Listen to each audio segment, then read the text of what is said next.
사람이 이를 앙 다물고 매달리면 못할 일이 없다는 세상 사람들의 말이 하나도 틀리지 않는 것 같았다. 하지만 이런 식으로라도 자신의 곁을 계속 지켜줬으면 하는 소망도 어느 땐 어머니도 저런 지경인데 더 이상 무슨 의미가 있을까 하는 생각으로 점점 바뀌어갔다. 분명 자신도 자신이 알지 못하는 사이에 지쳐가고 있는 것이다. 어머니의 병세는 더욱 심해져 어저녁부터는 산소호흡기에 의지해야만 겨우 숨을 쉴 수 있는 형편이었다. 원영형도 걱정이 되는지 저녁 무렵 민근에게 상태를 물어봤다. 형, 상태가 더 나빠져서 호흡하기가 너무 힘들어 어저녁부터 산소호흡기까지 달았어. 내 말 듣고 있는 거야? 형도 이제 미리 대비해 두는 게 좋을 거야. 내 생각엔. 아니, 차마 더 이상 말을 하기가 두려워 민근은 더듬거렸고 잠시 숨을 고르고 있었다. 알았어. 고생해. 원영 그 말을 끝으로 전화기를 꺼버렸는지 더 이상 말이 들리지 않았다. 민근도 이제 더 이상 형에게 강요할 힘이 자신에겐 하나도 남아있지 않았다. 형이 병원으로 찾아오든 찾아오지 않든 그건 어디까지나 형 스스로 해야 할 몫이었다. 밤이 깊어가는 11시경 민근은 잠시 졸았고 악몽을 꾸었다. 어머니와 함께 열심히 디산을 오르고 있는 중이었다. 어머니는 오늘따라 매우 밝은 표정이어서 민근은 기분이 좋았다. 콧노래까지 부르며 땀을 흘려가며 부지런히 올라갔다. 민근아, 힘들지? 여기서 잠시 쉬었다 갈까? 그래요, 엄마. 민근은 등산로 길섭 바위에 어머니와 나란히 걸터앉았다. 그런데 어머니가 앉은 자리에서 갑자기 뒤로 넘어져 버렸다. 민근이 재빠르게 일어나 어머니에게 닿았으니 어머니는 이미 청길 낭떠러지로 떨어지고 있었다. 아, 엄마 안 돼요. 민근이 양팔을 치켜들고 허죽대며 꽐을 질렀다. 그러다 자신의 목소리에 깜짝 놀라 잠이 깼다. 꿈이었다. 잠시 후 정신이 들고 나서야 휴 하고 한숨을 내쉰다.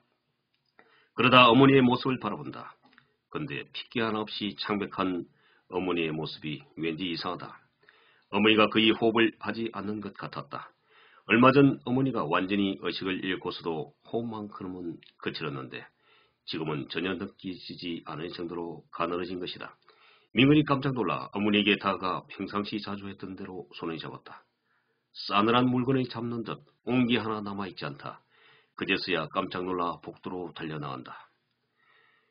간호사실까지 한 걸음에 내달려 문을 벌컥 열어젖히고선 얼어붙은 듯 그 자리에 우뚝 섰다. 차마 입이 떨어지지 않을 것 같아 한참을 심호흡한다. 어머, 서정순 할머니 보호자님 아니세요? 근데 왜 그러세요? 저기 아무래도 어머니가. 그때서야 간호사도 짐작이 가는지 당직 의사가 있는 방으로 쪼르르 달려가 의사와 함께 어머니가 있는 곳으로 향했다. 노인들이 많이 입원해 있는 요양병원에선 자주 있는 풍경인지 그들의 모습은 조금도 당황하는 기색이 없다. 그저 뒤에서 바들바들 떨며 쫓아가는 민근만이 당황스럽고 허둥댄다. 의사는 먼저 어머니의 맥박을 짚었다. 그리고 산소호흡기를 걷어내고 감겨져 있는 눈을 열고 동공을 들여다본다. 이 간호사 빨리 응급실로 옮기지. 의사와 간호사 함께 합세해 잠겨있던 병상에 바퀴를 풀고 밀고 갔다. 민근은 어리둥절한 모습으로 그들을 쫓았다. 그때 가평댁이 민근을 쫓아오며 소리친다. 어이구, 이를 어째요, 기어코 할머니가. 가평댁은 병원에 근무한 후 몇 명이나 되는 할머니를 저 세상으로 떠나보낸 경험이 있기에 벌써 낌새를 차리고 있었다. 환자들의 상태가 거의 임종에 이르면 같은 병실에 있는 다른 환자들의 입장을 고려해서 응급실로 옮긴다는 사실도 잘 알고 있었다. 요양병원의 응급실 해봤자 다른 병원과 달리 위급한 환자를 처치할 만큼 시설이 갖춰 있지도 않다. 만일 진짜 응급 환자가 생기면 얼른 큰 병원으로 옮겨가는 것이 순서일 터였다. 가평댁은 요양병원의 응급실로 옮겨가는 서정순 할머니를 보면서 묵념을 하듯 고개를 푹 숙였다. 그런 식으로라도 편안한 곳으로 가도록 명복을 빌어야지만 자신의 마음이 편해질 것 같았기 때문이다. 지난번 저 세상으로 떠나보냈던 할머니도 그의 임종무릎이 되어서야 응급실로 실려갔다. 요양병원에 응급실 해봤자 보호자에게 연락을 취해 장례 절차를 의논하는 장소밖에 되지 못했다. 43. 어머니가 돌아가셨다. 정말 금방이라도 다시 일어나 자신의 이름을 부를 것만 같은데 거짓말같이 돌아가셨다. 어머니가 돌아가시자 민근은 갑자기 시야가 뿌옇게 흐려지며 정신이 몽해져 어떤 일을 먼저 해야 할지 당황스럽기만 했다. 어머니의 얼굴 위로 하얀 천이 덮어 씌워지고 냉동실로 옮겨져 가고 있었지만 민근은 멍하니 지켜보고만 있었다. 그러다 갑자기 무슨 생각이라도 난 사람처럼 형이 핸드폰으로 연락을 취했다. 응, 민근이 왜? 전화를 받는 형의 목소리는 잠에 취해 있었다. 벽시계를 바라보니 새벽 1시가 되어가고 있는 시간이었다. 어머니가 돌아가시고 난 후 1시간 이상이 지나가도록 자신은 아무 하는 일 없이 허둥대고 있었던 것이다. 민근아, 전화를 걸어놓고 왜 대답이 없어?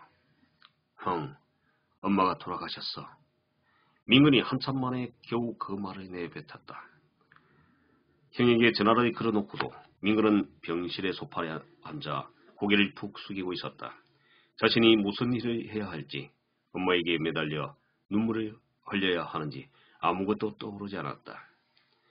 그로부터 30분쯤이 지난 시간에 요란한 핸드폰 소리에 민근이 고개를 들었다. 민근아, 나다. 너 지금 어디 있니? 형이 나름대로 꽤 서둘러 병원으로 달려와 민근을 찾았다. 형수는 내일 새벽에 주성이 데리고 오라고 했다. 지금 밤늦은 시간에 와봤자 별로 할 일도 없을 것 같았어. 새벽이라 지금은 어디 연락하기도 그렇고. 근데 어머니는 어디 모셔다 놨지? 민근을 보자마자 원영이 말했다. 냉동실로 실려가서. 그럼 같이 가보자. 입관하기 전에라도 한번 보고 싶구나. 민근은 그때서야 정신이 번쩍 들고 마음이 차분해진다. 위기에 처해질 때나 힘든 상황엔 역시 형제가 있어야 함이 절실히 느껴지는 순간이다. 만일 계속해서 혼자 있었다면 어떻게 해야 될지 정말 당황한 순간이 아닐 수 없었다. 혼자 남았다는 생각과 괴로움에 어디라도 도망이라도 치고 싶었을지도 모른다. 원영과 함께 시신이 안치되어 있는 냉동실로 갔다. 입구에서 병원 관계자와 함께 안내를 받으며 도착해 하얀 천을 걷어냈다. 마치 잠을 자고 있는 듯한 어머니를 보자 민근이 무너져 내리며 다시 오열한다. 엄마 이렇게 가시면 어떡해요? 그제야 그동안 참았던 눈물이 마구 쏟아지고 얼굴은 금방 눈물 범벅이 되었다. 매사에 차분해 그래서 더욱 냉정해 보이거나 한치 흐트러짐도 없어 보이는 원영도 그 자리에 서서 눈물을 훔쳤다. 민근은 한참 동안 꿇어앉아 눈물을 쏟아내며 어깨를 들썩이고 있었다. 어머니는 이만 되었고 일단 돌아가자고. 내일부터 문상객을 받고 장례를 치르려면 힘들 텐데 오늘은 일단 잠이나 두자고. 원영이 민근의 어깨를 잡고 흔들었다. 민근이 그러고도 한참 만에 겨우 일어나 형을 따라 나섰다. 너 나랑 집에 같이 갈래? 아니, 되었어. 뭐, 어땠어? 이런 지경에 눈치 보고 할 것 없어. 그냥 난 인근 여관에서 잠시 눈 붙이고 올 테니 형이나 집에 갔다가 아침 일찍 와. 그럴래? 알았어. 그럼 같이 나가. 여관까지 내가 태워다 줄게. 아니, 괜찮아. 형, 잠시 걸어가면서 생각할 일도 좀 있고. 그럼 그래라. 그럼 난 간다. 내일 아침 나올게. 원영은 그렇게 말하고 가버렸다. 혼자 남은 민근이 병원 복도에 있는 소파에서 한참 동안 쪼그리고 앉아있었다. 장례식장엔 원영과 관계되는 손님들이 많이 다녀갔다. 지검장이라는 사람이 수행 비서를 비롯한 몇십 명과 한꺼번에 나타나 영정 앞에 절을 하고 부의금을 접수하고 갔다. 물론 민근도 종수를 비롯한 직장 동료들이 띄엄띄엄 계속해 장례식장을 찾아주었다. 네, 오늘은 여기까지입니다. 다음을 기대해 주십시오. 오늘도 내용이 좋다면 좋아요와 구독을 부탁드립니다. 오늘도 좋은 하루 되세요. 감사합니다.